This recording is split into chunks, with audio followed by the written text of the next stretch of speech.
โยบบทที่ 1มีพระชายคนหนึ่งชื่อโยบเขาเป็นคนดีรอบคอบและเตียมธรรมเป็นที่เกรงกลัวพระเจ้าและหันจากความชั่วช้า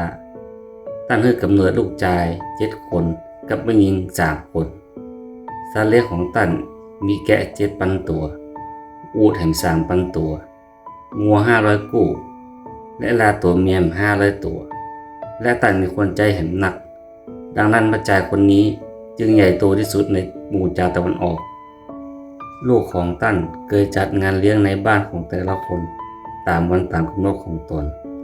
เขาแต่ใจให้ไปเจอน้องสาวถึง3 คนของเขามากินและดื่มกับเขาตัวยและเมื่อการเลี้ยงเวียนครบแล้วโยบแต่ใจให้ไปแยะวิธีชำระตัวหมู่เขาตั้งหลายให้บริสุทธิ์และตั้งจะตื่นแต่เจ้ามืดถวายเครื่องบูชาตามจำนวนของเขาตึงหมดเพราะโยบพูดว่าเห็นที่ว่าลูกชายของข้าพเจ้าได้ยะบาปและแจ้งพระเจ้าอยู่ในใจของเขาโยบเนี่ยจะตลอดมาอยู่มาวันหนึ่งเมื่อลูกชายทั้งหลายของพระเจ้ามารายงานตัวต่อหน้าพระเยโฮวาซาตานได้มาในหมู่เขาตัว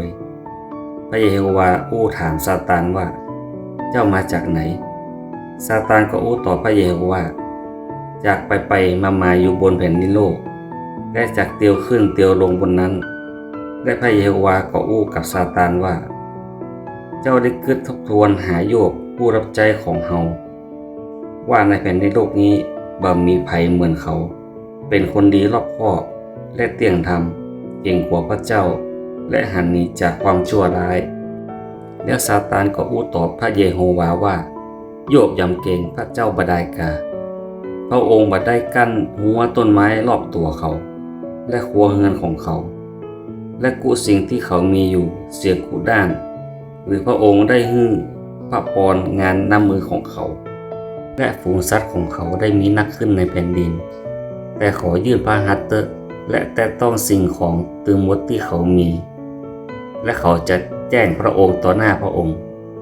และพระเยโฮวาพูดกับซาตานว่าดูเถอะบรรดาสิ่งที่เขามีอยู่ก็อยู่ในอำนาจของเจ้าเพียงแต่บดียื่นมือแตะต้องตัวเขาเท่านั้นซาตานจึงออกไปจากหน้าของพระเยโฮวาอยู่มาวันหนึ่งเมื่อลูกชายยิงของตั้นกำลังกินและดื่มน้ำองุ่นอยู่ในเรือนของพี่ชายคนเก่าของเขามีคนสื่อสารมาหาโยบบอกว่างัวกำลังไถนาอยู่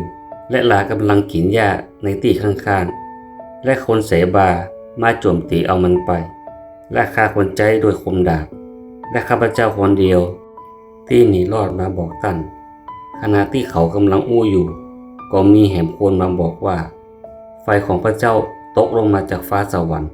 ไม่แกะกับคนใจและเผาไหม้ไปเหี่ยหมดและข้าพเจ้าคนเดียวที่หนีรอดมาบอกท่านขณะที่เขากำลังอยู่ก็มีแหมคนมาบอกว่าเจ้าเคียนเดียจัดเป็น3 กองมาปล้นเอาอูฐไป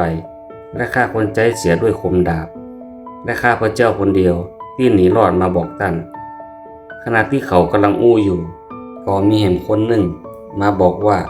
ลูกชายหญิงของตั้นกำลังกินและดื่มน้ำองุ่นอยู่ในเรือนของพี่ชายคนเก่าของเขาและดูเตอะมีพายุใหญ่ที่ข้ามถิ่นทุรกันดารมาโดนเรือนถึง4 มุมและเรือนนั่นก็พังทับคนหนุ่มและเขาก็ตายและข้าพเจ้าคนเดียวได้หนีรอดออกมาบอกท่าน